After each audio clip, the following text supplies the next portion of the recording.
What's up, guys? Duncan the Highlander here. It's been a little bit since I've made like a long kind of video like this where I'm chit-chatting and getting my points across. But I figured it was about time that I made a video like this because people were asking for it. I was trying to go through the comments and see if there were any questions that I could answer, some things like that. I got a few comments here and there that are pretty far apart. So please, if you guys have questions, comments, concerns, yada yada, anything that I could do, it was cool. I loved the comments. It was awesome. I think it was Rita. I can't remember the last name. Rita something, Reda, said that they noticed just a huge improvement in my martial arts skills from my earlier fights, from the last fight that they saw. Things like that just really means a lot. You know what I mean? It's cool to see those sort of things and to hear that people have been watching my journey from then till now. I don't know, it just means a lot. It's cool. Just like life, just like everything else in life, there's ups and downs. Um, Up until this point, I had had about one fight a year, which isn't really good. So my first fight, and then it took me several months, maybe half a year for me to have a fight after there. Then it was like almost a full year for me to have a fight after that, and then over a year for me to have a fight after that. So my first four fights were really spread apart from like a year and over. And then from the last, from this year, from April to about 2 months ago, I've had three fights, this year. So I like boom, boom, boom. So it was pretty nice. I won all three of those. It was cool to be active this year. This was a pretty successful year when it comes to that. I had my little heart set on fighting in November, but like I said, life has its peaks and its valleys. My last fight was in Manchester, where I won the Combat Zone 170 title. And it's funny because it says featherweight champion on it, but I'm not. I'm the welterweight champion. But after winning the title, we were driving back from Manchester back home, and my car died. My girlfriend's car, and we had to get her engine replaced.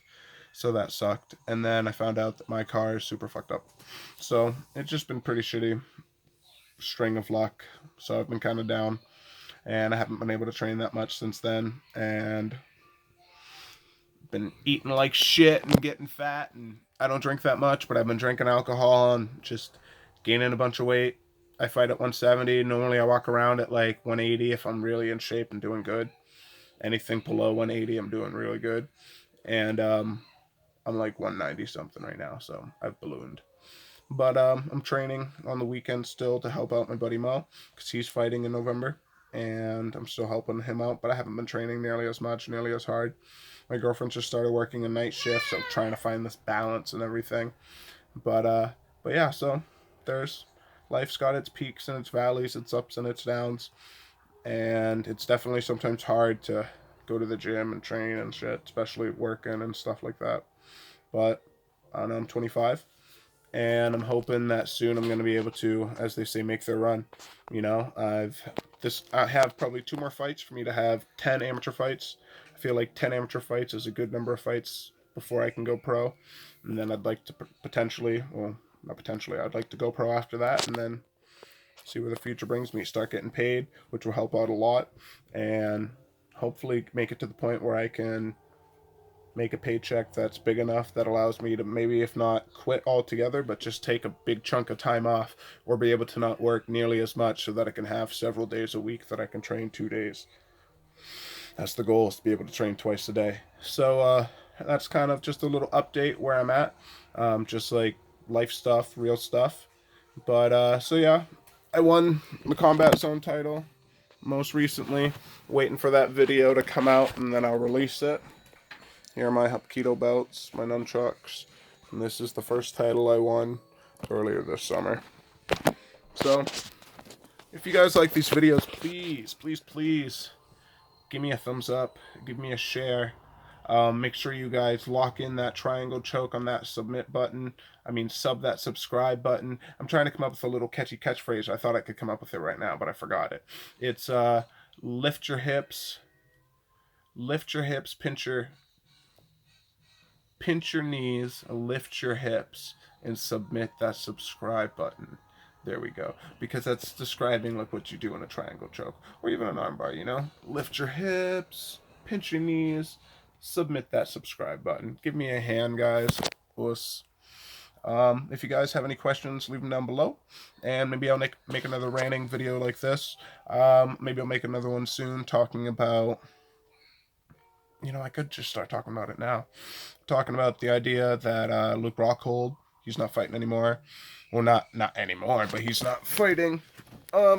He's not fighting against Chris Weidman, which was a fight I was just super excited for because I honestly feel like Chris Weidman was winning that fight up until that spinning back kick.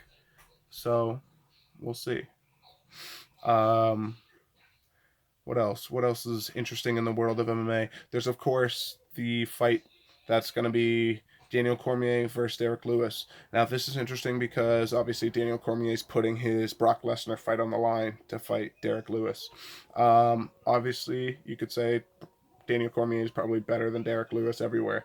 I had the opportunity to see Daniel Cormier in person at the Boston Open workouts.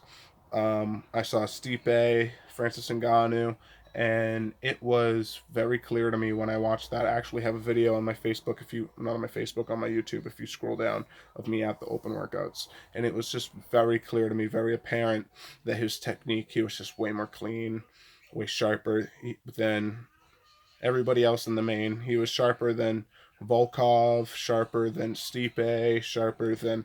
His just technique was very clean. His boxing, he's just someone, you could tell he's just a very high level athlete. So I'm pretty excited for just to see him compete, but I think that most people expect to see him beat Derek Lewis. But the fact of the matter is that heavyweight, anybody can beat anyone.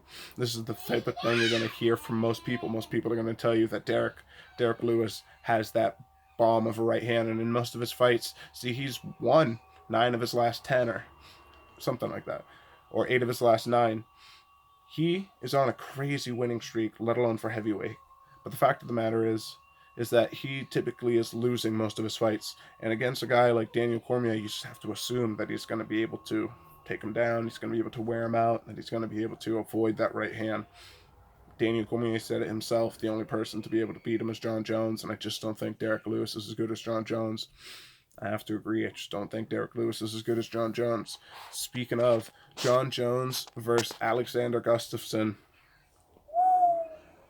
That fight is one of the best fights I've ever seen. I was so pumped when I watched that fight. I got to see that fight live, actually. I can't remember where. Maybe I saw it at my first gym that I was training at. But I remember seeing that live. It was awesome. Nobody really expected Alexander Gustafsson to do as well as he did. And that was the big thing that people were talking about. They even sold the fight based on his height. And it was super interesting to see Jon Jones fight somebody else with the similar reach as him. And at that time, nobody had taken Jon Jones down, and Alexander Gustafsson took him down. So it's just super interesting. Now, obviously, it was different because he took him down because he wasn't expecting him to take him down. I take wrestlers down that are much better at wrestling than me, but not in straight grappling context. I take them down when we're sparring and they're expecting a strike. I take them down. Or we're sparring and they're overcommitting to strike me. They're coming in to strike really hard. Boom. Then I take them down. Or I set up a combo. Then I take them down. Little things like that. Hope you guys like these. Peace.